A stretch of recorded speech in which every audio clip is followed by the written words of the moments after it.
Earth Angels! Kamusta? Welcome back to Pinay Angel Tarot. This reading is a love message for no specific sign. This is for anyone, kahit ano man ang zodiac sign mo. And alam ko, napapansin nyo iba yung location natin ngayon. Nga pala, it's Holy Week. So, happy Holy Week to everyone. And gusto ko din pakita sa inyo yung view natin bago tayo mag-start sa reading natin. Nasa dagat po tayo, guys. Ayan. And as of the recording, magsa-sunset na po. So, ayan, nakakatuwa yung ating venue ngayon. So anyways, kumusta na kayo? Comment person para alam ko nanonood kayo. So, again, love message po ito. Tingnan natin ang energies na connected sa'yo, sa love life mo, kung anong feelings ng person mo, kung ano man ang energies na masagap natin. The more na nagko-comment kayo, the more din na nasasagap natin yung energies ninyo. So, tingnan natin. Ready ko na yung mga cards. Enjoy nyo lang yung view habang nire-reading ko kayo. And I hope okay naman yung Holy Week nyo. Okay. So, papakita ko na yung mga cards. Okay. And kuha pa tayo ng additional na mensahe. Additional pa na cards. Okay. So, overall energy, the Magician. Nakita ko ready ka na, nagmamanifest ka, medyo nalilito ka nga lang ngayon kung paano ka magsisimula. Pero, this is a card of leadership and also realization. Kaso, kita mo, pansin mo yung suot niya, parang ang gulo, no? Kaya, medyo messy pa yung mga actions na ginagawa mo, medyo messy. Pero nakita ko dito, willing kang ipaglaban yung relationship nyo. Meron kang nakuha ng Emperor card at ikaw talaga yung nagtitake ng action dito. Take note na roles can be reversed. Posibleng ito yung person mo na papunta sa'yo. Okay, so take it how it resonates. Pero for the purpose of this reading, okay, yeah, ito yung person mo, guys. Ito yung person mo. For the purpose of this reading, papunta sa'yo, kaso lang ang problem dito, nalilito siya kung paano. So, sa recent past, 5 of Pentacles, 2 of Swords, and the 4 of Swords. Nagka-problema pala siya, kaya nagdalawang isip siya tungkol sa relasyon nyo. At pinili niyang mapag-isa at ikalma yung isip niya. So, itong 5 of Pentacles, parang nagsastruggle siya Posible sa finances niya, nahihirapan siya. Kita mo yung snow, nasa lamig siya So, ibig sabihin, yun yung struggle niya. May nangyari sa kanyang hindi maganda, kaya naapektuhan yung relasyon nyo. And then, itong sa pagdadalawang isip, problema nga kasi to, kaya nahaluan ng problema yung sitwasyon nyo, kaya nagdalawang isip siya. Pero, parang sayang kasi pwede sana mag-workout, pero pinili niyang mapag-isa. Parang nafi ko dito, mahina yung loob ng taong to sa recent past. Pero ngayon nagkakaroon na siya ng lakas ng loob. Sa current energies mo, 10 of Pentacles, 10 of Wands, and the Hangman. Oh my gosh! Naayos na niya yung sarili niya. So, galing siya sa 5 of Pentacles. Ngayon, nasa 10 na. May natanggap na pera to, guys. Kung hindi man sa pera to, pwede tong legacy, family, stability, career. Kita mo yung castle dyan. And itong Pentacles na yan, it signifies abundance. And itong 10 of Wands, burden din niya to pero this time positive na kasi nagkaroon na ng blessings. Although andun pa rin naman yung burden, pero mas okay na ngayon. Possibly din to, guys, na gusto niya kasing kontrolin yung sitwasyon. Gusto niya na alam niya kung anong gagawin niya, kung alam mo yung gusto niya siya yung dominant kasi Emperor yung card niya dito This is someone na dominant talaga, masculine energy. Merong hangman, may nakita naman ako ngayon na parang sacrifice na ginagawa niya for the sake of career. Hello, Doogie! Ayan, dumaan yung doggy namin. So, ibig sabihin,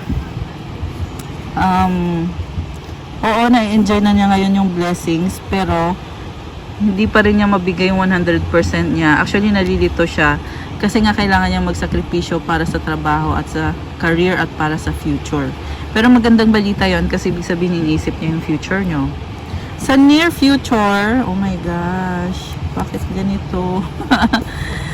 Alam mo, ang napansin ko sa person mo, nalilito siya eh, kasi may gusto siya, tas may gusto siyang gawin para sa sarili niya, pero at the same time gusto ka rin niya. So, 8 of Cups, the Devil, and the Temperance card. Ang nakita ko dito, may gusto siyang, yun na nga, may gusto siyang gawin para sa sarili niya, pero at the same time, nag-a-adjust din siya sa'yo kasi gusto din niya mag-workout yung relationship niyo or yung connection niyo. May nakita ko mabigat na energy, guys, pero kahit nabibigatan siya, nag-a-adjust siya. Meron po tayong solar eclipse. Ayan, sandali lang, guys. Gusto ko lang talaga ipakita yung sunset. Ayan, ang ganda kasi. Kasi pababa na yung sun. Kung naalala nyo, nung nag-Boracay ako last year, sa dagat din ako nagtataro reading. Okay, balik tayo. So,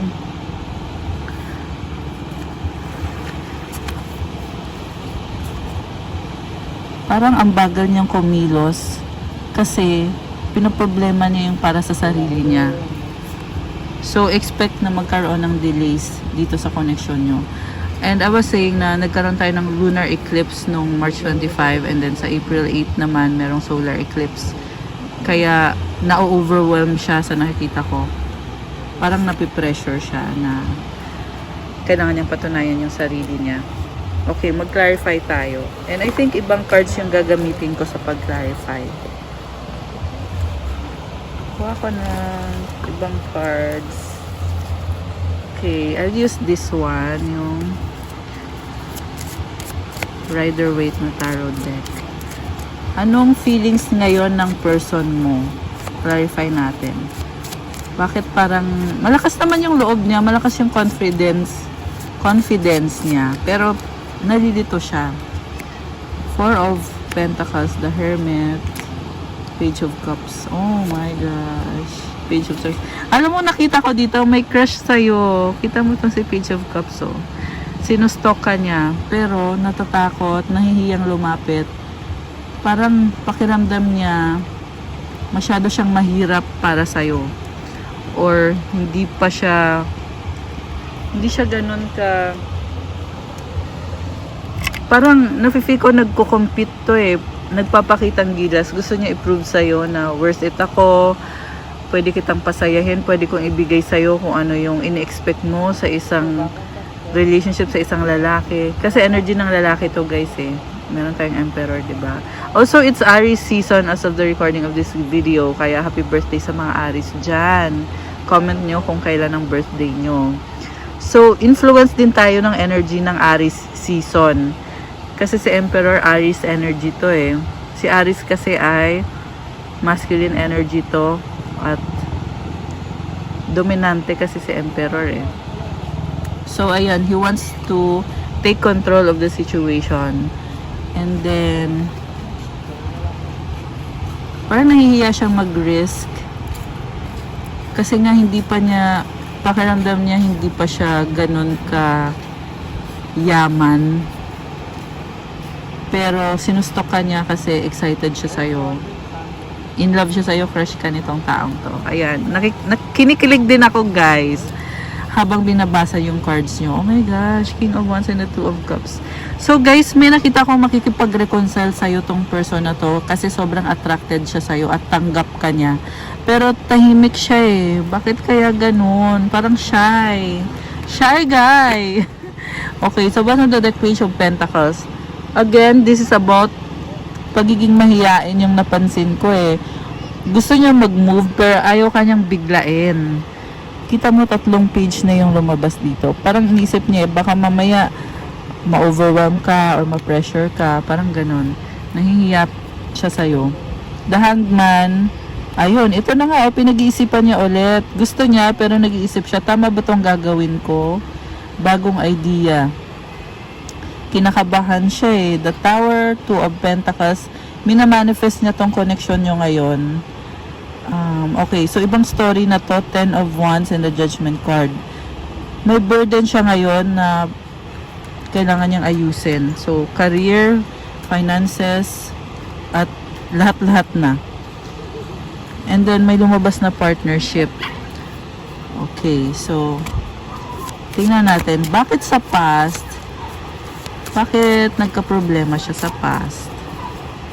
Okay. Oh my gosh. 7 of Swords. 10 of Swords and the Sun. So, iniwan ka niya eh. Guys, bumaba na yung Sun. Ayan. Bumababa siya ngayon. Ayan. Paalis na si Sun.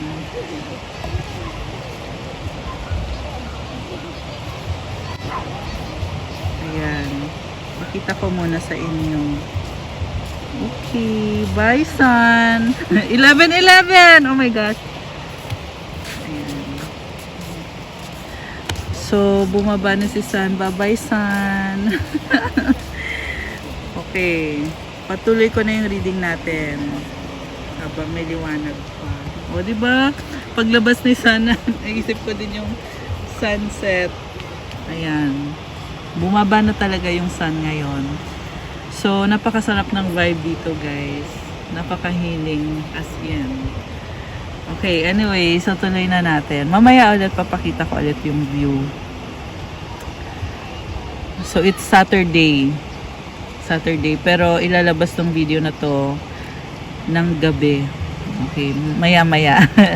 Sa gabi pa to palalabas. Pero recorded ito ng Saturday, 6 o'clock. Around 6 o'clock. Okay, so ang nangyari dito, tinalikuran ka niya, tinapos niya kung anong meron kayo, pero ngayon bumabalik siya, dito na yung Sun. Alam niya yung ginawa niya eh.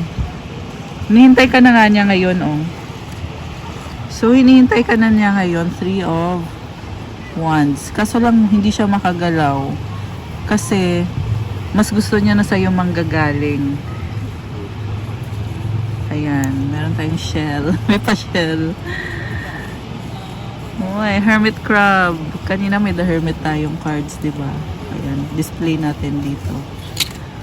So, hinihintay ka niya guys, pero may mga standards din siya, kaya hindi siya makagalaw ngayon.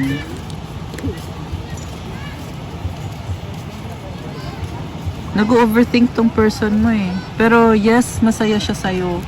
Very optimistic ng vibe niya ngayon. Maganda yung nafe-feel ko dito. Posible magkaroon ng communication, 8 of Wands and the Star. Oh my gosh, ang ganda. Alam mo yung communication, biglaan to. Hindi mo to in-expect. Ayan oh, Queen of Wands, Wheel of Fortune.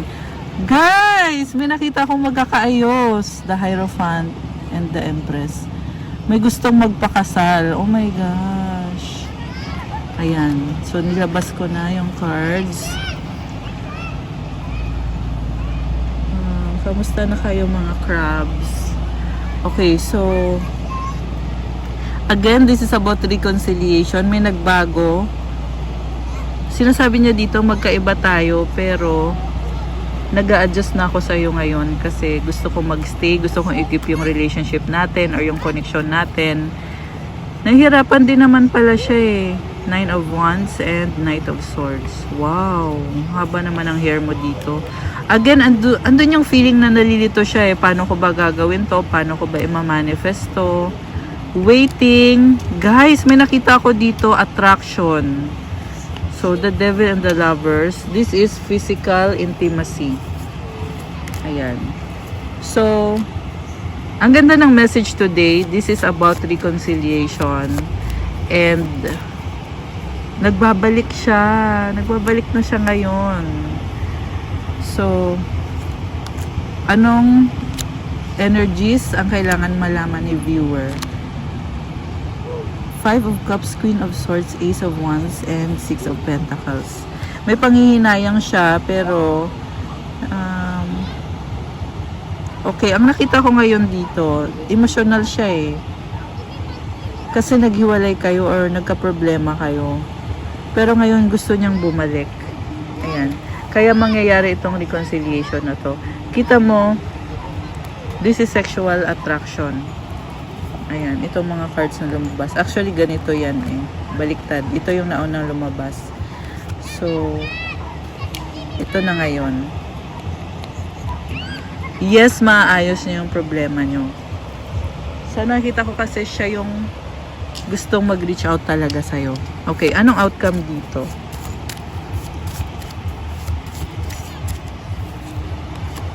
Oh my gosh, Knight of Cups. 5 of Pentacles, Ace of Cups. Ang outcome dito guys, lalapit siya sa'yo na merong panghihinayang at gusto niya ng bagong simula. So, andito ulit nafe-feel niya pa rin yung dahilan kung bakit niya tinalikuran tong connection na to eh. The Fool, the Chariot. Oh my gosh. Guys, papunta na sa'yo tong person na to. Knight of Wands and the Four of Wands. Mag-o-offer ng commitment. Grabe to guys. Walang makakapigil dito. Magte-take siya ng risk. The Fool and the Chariot. Itong mga combination of cards na to. Ang ganda. Sa totoo lang may nakita ko dito na may problema pa rin. Hindi maalis yung problema. Pero gagawan niya ng paraan kasi strong siya. At gusto niyang balansehin the Justice card. I love it. I love our reading today dito sa dagat. Okay, so kuha tayo ng advice para sa live viewers natin. Anong advice?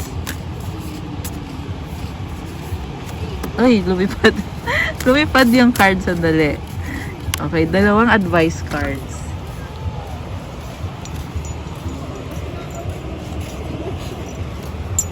Okay, yung lumipad na card. Wow, money! Okay.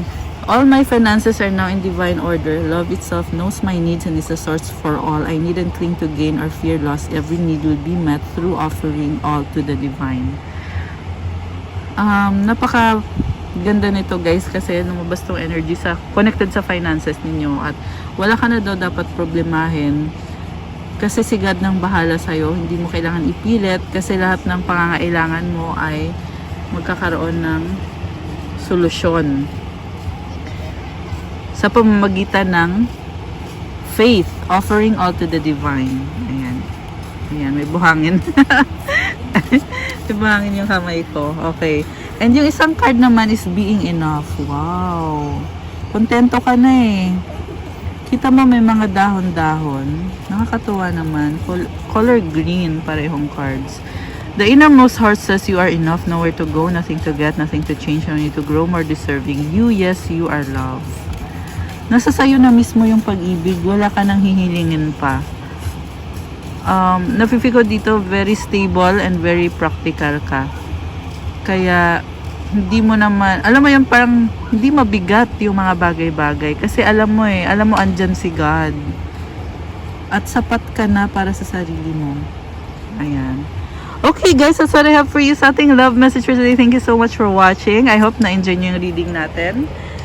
So, i-like nyo na tong video na to. Ayan, thank you so much.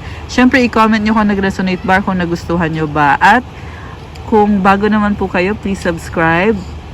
At sa mga nag-subscribe na, maraming salamat po guys. 126,000 subscribers as of today. Thank you so much Earth Angels sa laging pag-support nyo sa akin guys. And kung kailangan nyo ng private reading, message nyo ako sa social media accounts ko, Facebook, and sa Viber or sa WhatsApp para mas mabilis. Nasa description box lahat ng contact details ko. Also, gusto ko lang din sabihin na kailangan ko kayong i-remind na maraming fake accounts. Kasi hanggang today guys, marami pa rin nagme-message sa akin na kung ako ba daw yon yung nagme-message sa kanila or nag-friend request sa kanila. Sabi ko, hindi po ako yun. Fake account po yun. So, marami kasing fake account kaya hindi ko nababanggitin lahat. Baka malito kayo, pero ang gawin nyo na lang po sa mga interesado to magpa-private reading ha. Ang gawin nyo na lang po is click nyo dito sa ilalim ng video sa YouTube channel ko. Andyan na yung link ko sa Facebook ko at sa Instagram. Andyan na din yung Viber tsaka WhatsApp ko. Diyan na lang po kayong mag-click para wala nang distraction or hindi na kayo malito, di ba? Para maging clear sa inyo, I mean. Ayan. So, yun lang naman. And, thank you so much again. So, papakita ko lang ulit yung view natin bago ako mag-end ng live. Ayan. So, nawala na yung sun. Kanina, naalala nyo, di ba? Andito yung sun sa part na to. Nawala na. Ayan. So, kita nyo yung mga boat. May ano pa tayo eh. May extra tayo na dumadaan-daan. Ayan. Very relaxing talaga dito, guys. Mas maganda sa gilid. Ayun, oh. Malayo nga lang kasi low tide ngayon. Pero nakikita nyo at naririnig nyo. Ayan. Ayan. Low tide na. Ayun, oh. Ang ganda.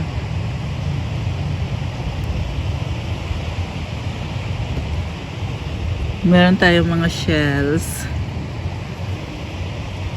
Ayun, oh. Ang ganda. So, how did you spend your Holy Week? Comment nyo dyan. I-share nyo sa akin. 21:21 on the clock. Ayan. So, that's all for today, Earth Angels. Thank you so much. Again, I'll see you sa mga next videos ko. And, magbabay na kayo sa kanila. Mga hermit crabs. Ito siya, oh. Hermit crabs. Dalawang hermit crabs. Ayan. Buhay na buhay, guys. Don't worry, ibabalik ko to sa dagat. Uuwi sila sa dagat. Ayan, cute. Ang ganda ng energy. Ayan. So, thank you again so much, Earth Angels. Good night and God bless. I'll see you again soon. Love you guys. Bye!